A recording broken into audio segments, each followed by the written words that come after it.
যুদ্ধের ময়দানে কাফিররা আর মুনাফিকরা দুইটা দল হয়ে গেল। ইমানদাররা যত এমনি তো সংখ্যায় কম ছিল, সেখান থেকে আরো মুনাফিকরা কিছু লোক ভাগায় নিয়ে গেল। পরবর্তী যেই মুসলমানরা ছিল তারা যুদ্ধের ময়দানে এমন একটা পর্যায়ে চলে আসলেন যে একাধারে 70 জন সাহাবী শহীদ হয়ে গেল। কতজন? 70 জন সাহাবী শহীদ হয়ে গেল। আব্দুল্লাহ ইবনে আব্বাস রাদিয়াল্লাহু তাআলা আনহু এবং আব্দুল্লাহ ইবনে ওমর রাদিয়াল্লাহু তাআলা আনহু বলেন যে বিশ্বনবী সরদার দু আলম মুহাম্মদ আরবি সাল্লাল্লাহু আলাইহি ওয়াসাল্লামের মন খারাপ, বেজার হয়ে গেলেন। বিশ্বনবীকে সান্ত্বনা দেওয়ার জন্য জিবরাইল চলে আসলেন, বললেন ইয়া রাসূলুল্লাহ, ইয়া হাবিবাল্লাহ, সাহাবায়ে কেরামদের মধ্যে যারা শহীদ হয়েছেন, সাহাবায়ে কেরামদের মধ্যে যারা জীবন দিয়ে দিয়েছেন, আল্লাহ রাব্বুল আলামিন আপনাকে সুসংবাদ দিয়েছেন তারা সব জান্নাতের মধ্যে। এক সাহাবী বিশ্বনবী সরদার দু আলম মুহাম্মদ আরবি সাল্লাল্লাহু আলাইহি সাল্লামের কাছে বলছেন যে ইয়া রাসূলুল্লাহ, ইয়া হাবিবাল্লাহ, এই যুদ্ধের ময়দানে আমার চাচা শহীদ হয়ে গেছে। আল্লাহর হাবিব মুহাম্মদুর রাসূলুল্লাহ সাল্লাল্লাহু আলাইহি সাল্লাম বলছেন যে জিবরাইল আমার কাছে এসেছিল। জিবরাইল বলছে যে তোমার চাচা যে শহীদ হয়ে গেছে, তোমার চাচাকে আল্লাহ রাব্বুল আলামিন জান্নাতের মধ্যে মেহমানদারি করাচ্ছেন। সুবহানাল্লাহ বলেন। জান্নাতের মধ্যে মেহমানদারি করাচ্ছেন। সুতরাং তোমার চাচা আল্লাহ রাব্বুল আলামিনের কাছে আল্লাহ রাব্বুল আলামিন তোমার চাচাকে বলছে যে দুনিয়ার মধ্যে তুমি এখন জান্নাতের মধ্যে কি চাও। তোমার চাচা আল্লাহ রাব্বুল আলামিনের কাছে বলছে, আল্লাহ আপনি আমাকে আবার হায়াত দেন, আমি দুনিয়ার মধ্যে আবার যাই এবং ওই বেঈমানদের বিরুদ্ধে ইসলামের পক্ষে আবার যুদ্ধ করি। আল্লাহ রাব্বুল আলামিন বলছেন, শোনো, এই আয়াত আগে ঘোষণা হয়ে গেছে, যার মৃত্যু হবে একবার সে আর কোনোদিন দুনিয়ার মধ্যে ফেরত যেতে পারবে না। যার একবার মৃত্যু হবে সে দুনিয়ার মধ্যে আর দ্বিতীয়বার ফেরত আসতে পারবে না। একবার যার দুনিয়ার থেকে বিদায় হয়ে যাবে সে আর দুনিয়ার মধ্যে ফেরত আসতে পারবে না। বেঈমানরা বলতে শুরু করলো, মুনাফিকরা বলতে শুরু করলো যে আমার ভাইদেরকে তো আমরা আগেই বলেছিলাম যে তোমরা ওইখানে যেও না, ওটা যুদ্ধ না, ওটা হলো আত্মহত্যা। যদি তোমরা ওখানে যাও তাহলে তোমরা আত্মহত্যা হবে, মৃত্যুবরণ করবে। সুতরাং এই বোকারা যদি আমার কথা শুনতো তাহলে তো এই বোকারা আমার কথা শুনলে তো আজকে জীবন বিলিয়ে দিত না, মরতো না।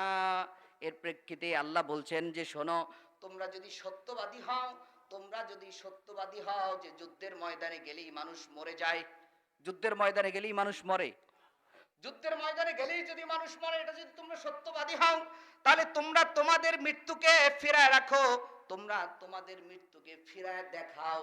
যদি তোমরা সত্যবাদী হও, কোন মুনাফিক, কোন বেঈমান, কোন কাফের কি নিজের মৃত্যুকে ফিরায় দিতে দেখাতে পারবে? নিজে বেঁচে দেখাতে পারবে? যদি কেউ পারতো তাহলে ফেরাউন থাকতো কি থাকতো না? নমরুদ থাকতো কি থাকতো না? হামান থাকতো কি থাকতো না? সাদ্দাত থাকতো কি থাকতো না? কারুন থাকতো কি থাকতো না?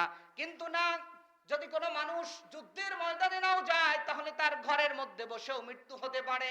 সুতরাং মুসলমান হিসেবে আমাদের প্রত্যেকের যুদ্ধ এবং জিহাদ আর শহীদি তামান্না আমাদের অন্তরের মধ্যে রাখতে হবে। ঠিক কিনা জোরে বলেন?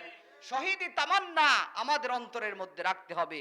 আমাদের প্রত্যেকের শহীদি তামান্না থাকা উচিত। কিন্তু আমরা এখন মুনাফিকের কাতারবদ্ধ হয়ে গেছি। মুনাফিকের বৈশিষ্ট্যগুলো আমাদের মধ্যে চলে এসেছে। কি কথা বলেন ঠিক কিনা? আমাদের সমাজের মধ্যে দেখা যায় যে হাজারো মুনাফিক সমাজের মধ্যে, মাথায় টুপি আছে, লম্বা জামা আছে, টুপি আছে, জিকির আছে, কিন্তু মুনাফিকি করছে। ঠিক কিনা জোরে বলেন? এই সমাজের মুনাফিকের কারণেই আজকে ইসলাম প্রতিষ্ঠা হয় না, কোরআনের আইন প্রতিষ্ঠা হয় না, বাংলাদেশে ইসলামী হুকুমত কায়েম হয় না। কথা বলেন না কেন? এজন্য যদি সমাজের মুনাফিক গুলো ভালো হয়ে যেত, মুনাফিকের অনেক বৈশিষ্ট্য আছে, এর মধ্যে দেখবেন যে মুনাফিক এক দলে যায়, সেখানে গিয়ে বলে আমরা তো তোমাদের দলই আছি। কি বলে? আমরা তো তোমাদের দলই আছি। আবার যখন নিজের ঘরে আসে তখন সেখানে এসেও বলে আমরা তোমাদের দলে আছি। যখন নামাজ পড়ে, নামাজ ইমানদারীদের সাথে, তখন বলে আমরা তো মুমিনের সাথেই আছি। আবার যখন বেঈমানদের সাথে যায়, তাদের কাছে হাত মিলায়, তখন তাদের কাছে গিয়ে বলে আমরা তো তোমাদের দলের লোক। কথা বলেন না কেন? কথা বলেন না কেন? এই সমস্ত বেঈমানদের কারণে, এই মুনাফিকদের কারণে দেখবেন যে সমাজে, দিনে, দেশে ইসলাম প্রতিষ্ঠা হয় না, মুসলমানরা এক হতে পারে না, কালেমাওয়ালা মুসলমানরা এক হতে পারে না। কারণ সমাজে মুনাফিকের উৎপাত বেড়ে গেছে।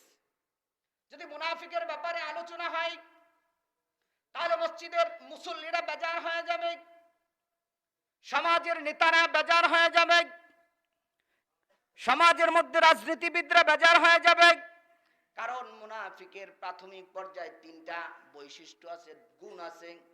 মুনাফিকরা ওয়াদা দিলে ভঙ্গ করে, কথায় কথায় মিথ্যা কথা বলে, আর আমানতের খেয়ানত করে। কথা বলেন ঠিক কিনা?